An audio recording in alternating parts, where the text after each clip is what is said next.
from the News Channel 5 Network and Urban League of Middle Tennessee. This is Urban League Live.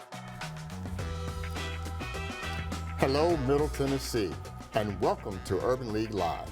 I'm your host, Clifton Harris, President and CEO of the Urban League of Middle Tennessee. You know, real estate and housing are hot topics across Middle Tennessee, and as Metro Nashville's population continues to grow, with more people moving here each day, the cost of living is increasing. But what about people who have been here for decades? Many of these families and individuals can't afford increased rent or don't have the ability to purchase a new home, resulting in these citizens being pushed further out of the city, making for longer commutes to work and an overall reduction in their quality of life. For some, the outcome is even worse.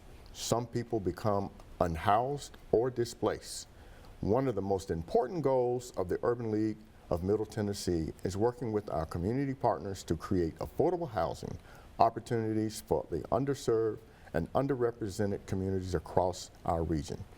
We are partnered with the Metro Development and Housing Agency, or better known as MDHA, to create affordable housing for Nashvillians who need housing the most. Earlier this year, we partnered with the construction of 808 Skyline Ridge and 178 units of affordable housing.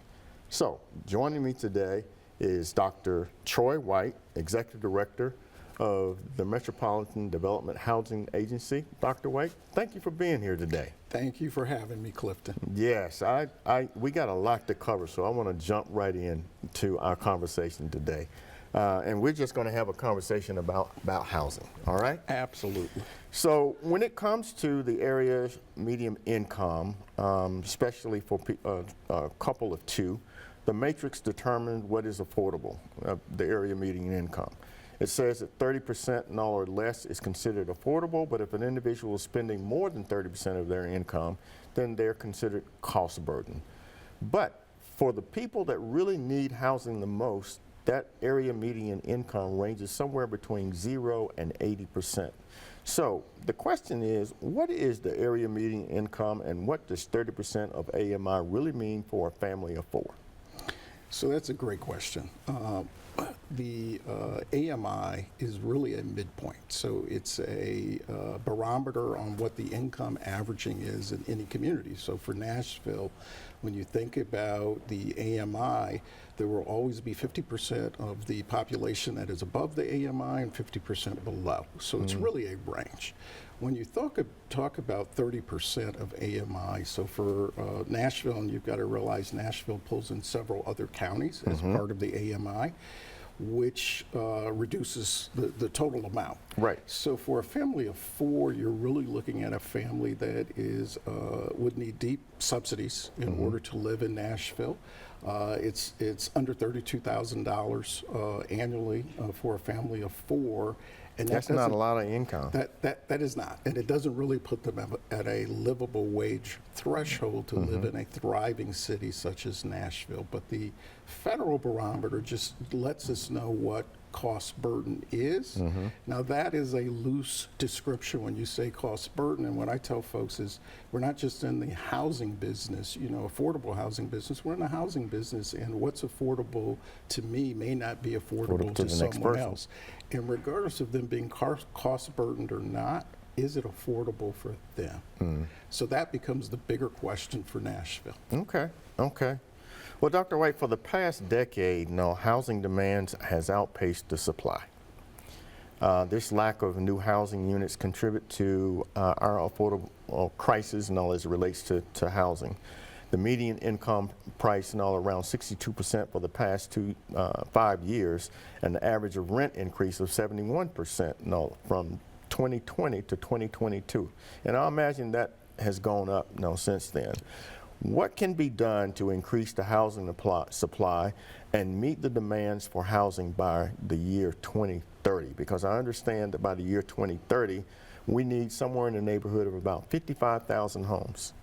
That is true. So let me roll you back 20 years, not 10 years. Okay. So one of the phenomena in our country is that we sometimes have multiple priorities in this great country that we live in. Yeah, we and do. Those priorities level set the demand. And if you go back about 20 years ago, the country took its eye off of housing production, not just affordable, but housing production. So overall housing period. So overall housing period was down nationally.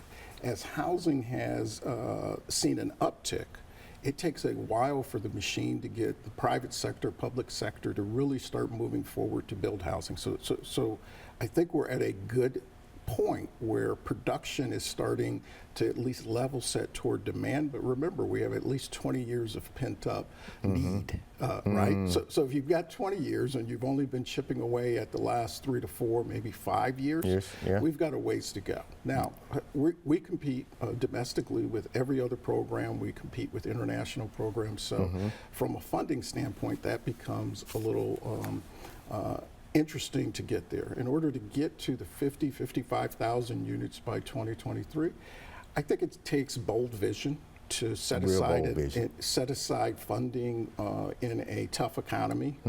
We're getting over an economy that wasn't the greatest. It's leveling itself out.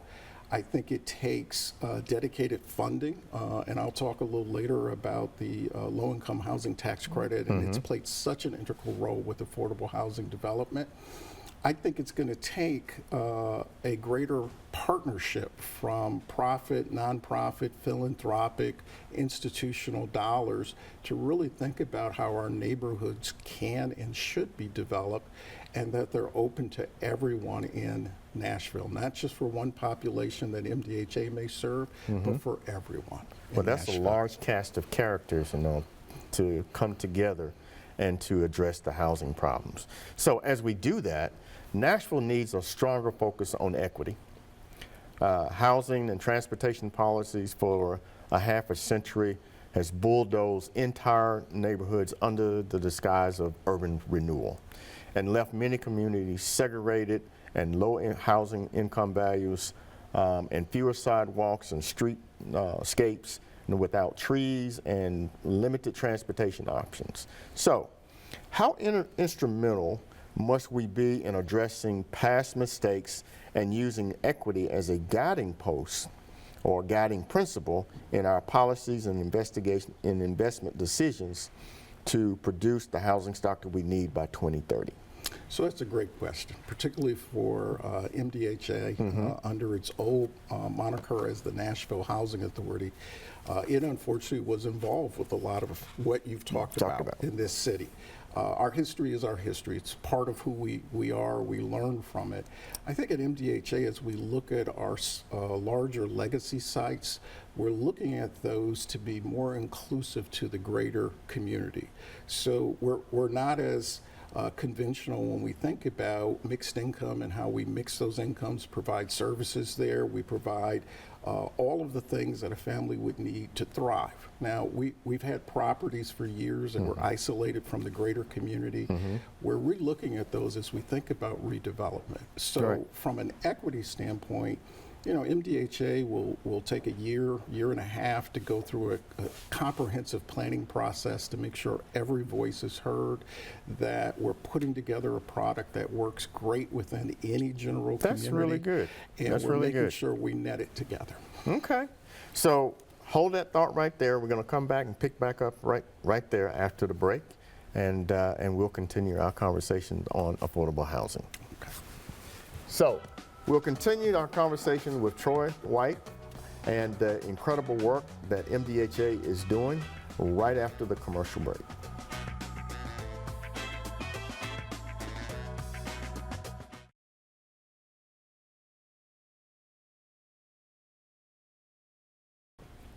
Welcome back to Urban League Live. We're continuing to talk with Dr. Troy White, Executive Director of MDHA, about the ways we are partnering together to bring more affordable housing to Middle Tennessee, to all the Tennesseans in need of housing. Dr. White, so we were just talking about how urban renewal came through and devastated a lot of neighborhoods and left them trying to recover, and many have not recovered. So and so we got to look at things through an equitable lens. And you were talking about that. Could you pick back up with that? So, when we plan a site, so when you think about our Casey Place site, we went through a 18-month planning process that included starting with our residents that live at the site. A ton of community stakeholders were brought to the table to really think about what the 63 acres of land could look like in the future. I think that's one way to address the equity conversation. We also have quarterly meetings to update the community, the residents, the stakeholders. Part of that is to make sure we're true to our commitment of what we said we're going to do to what we are doing. Say what you mean and mean what you say. Absolutely, and that's critically important to show people. When we say mixed income, we mean mixed income. When we say every unit is the same, that we don't change fixtures because a low-income person lives in a unit, that's what we're doing. Yeah. So that becomes intricately part of our culture to change those previous wrongs that MDHA has been involved with.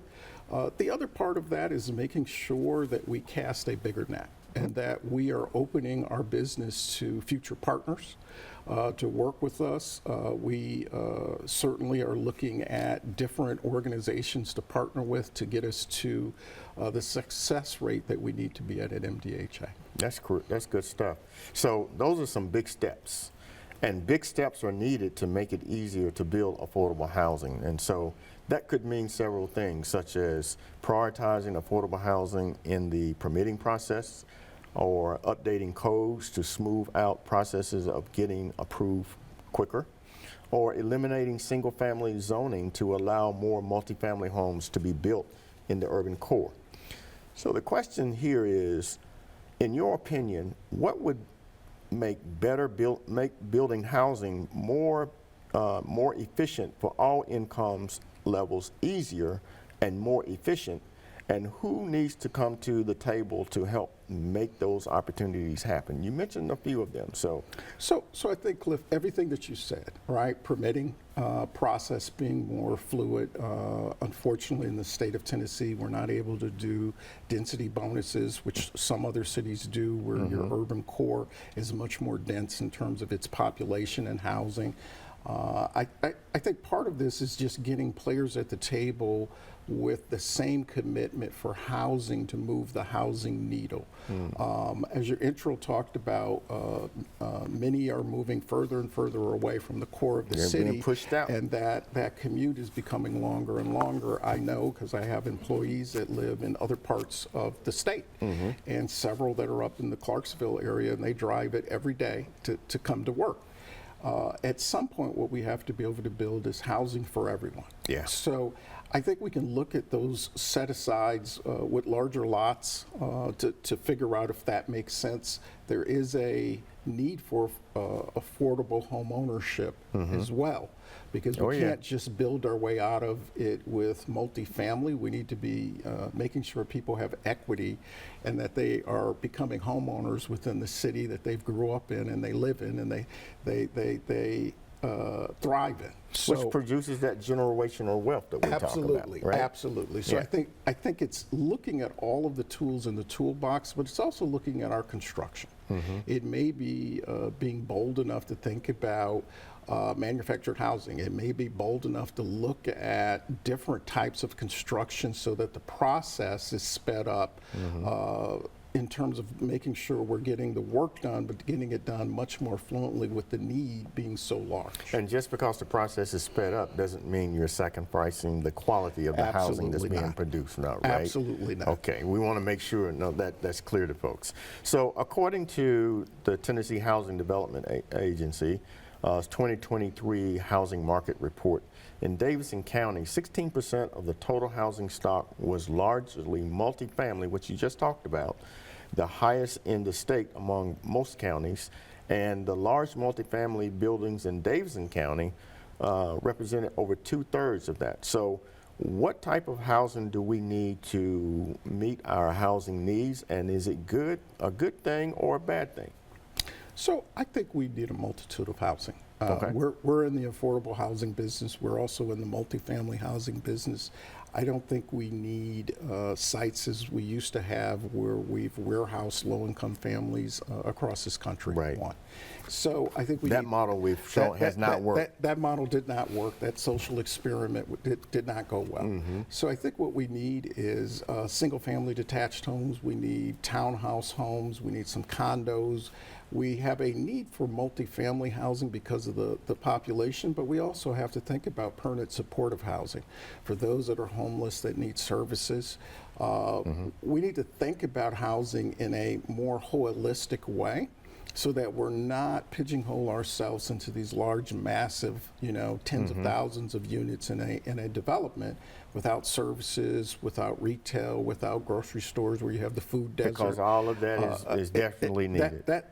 All of that is needed. Right, so right. so we know it. So I'm very open to all types of housing where we can sprinkle it within a community that will serve Nashville residents. Great, great. Hold that thought right there. We got another commercial break, and we'll be right back.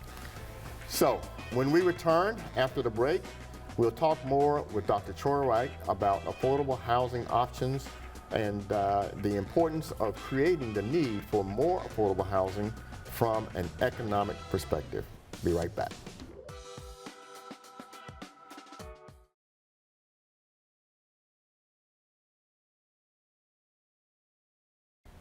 Welcome back. Dr. White, in the remaining time that we got left, we've covered a lot of ground, but I wanted to get to the other side of the housing coin, which is income. Everything is predicated upon income. And so the Urban League and MDHA has joined forces in order to do something about workforce. So can you tell us a little more about the partnership we share and the impact that that is making? Oh, absolutely.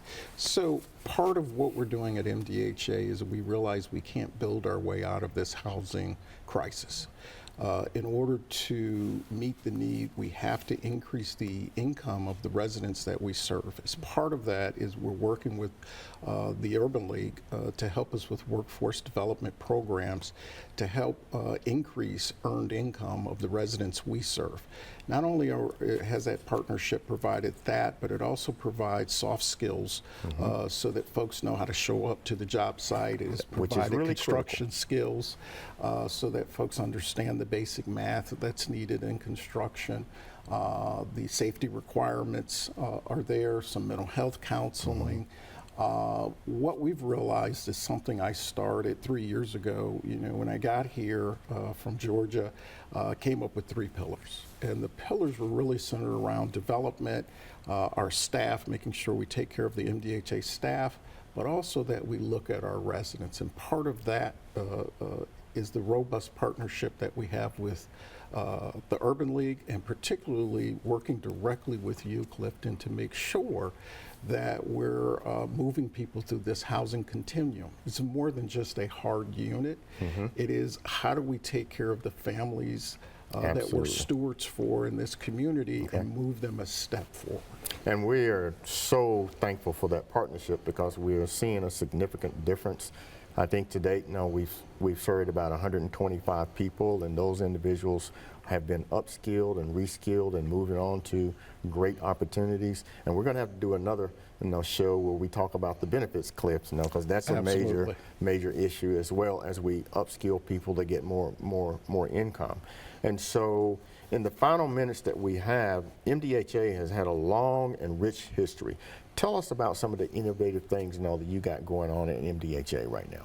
Well, we're building out Casey. So Okay. Casey, 716 units. We're building almost 2,400 units at the Casey footprint. We're self-developing, so we're doing that. We're negotiating a master development agreement for Napier and Sudicum, so we're working on that at the same time. We stood up a year ago a resident services department because we knew we had to meet the residents where they are, to help them with services and connecting them with partners like the Urban League, so that we were successful at part of what we do.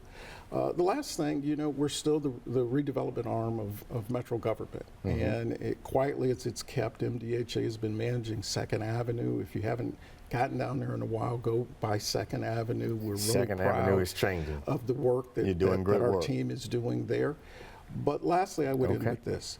The last year we've spent a lot of time working on partnerships. Yeah. And one of the premieres with the Urban League, but we do have a ton of partners in this city. We can't do it by ourselves. That's great. And we need all hands on deck to help us to address this issue. So all hands on deck, So we're going to stop right there, and we'll pick back up in a later time to do more. So thank you so much for joining us today with Dr. Troy White. We appreciate the time that you spent with us. We are thrilled to celebrate Giving Tuesday, a globally recognized day of giving. Each year, Giving Tuesday is celebrated the Tuesday after Thanksgiving. Nonprofits in Middle Tennessee, like the Urban League, partake in volunteer efforts that benefit the greater good of mankind. In case you missed it, visit ulmt.org or follow us on social media to see how you can give back and learn how you can get involved in the future with volunteering opportunities, as well as participate in Giving Tuesday. So I look forward to seeing you next time on Urban League Live, and mark your calendars for the 57th Annual Equal Opportunity Day Luncheon, February 27th in 2025. I'm your host, Clifton Harris, and next time on Urban League Live. Thank you.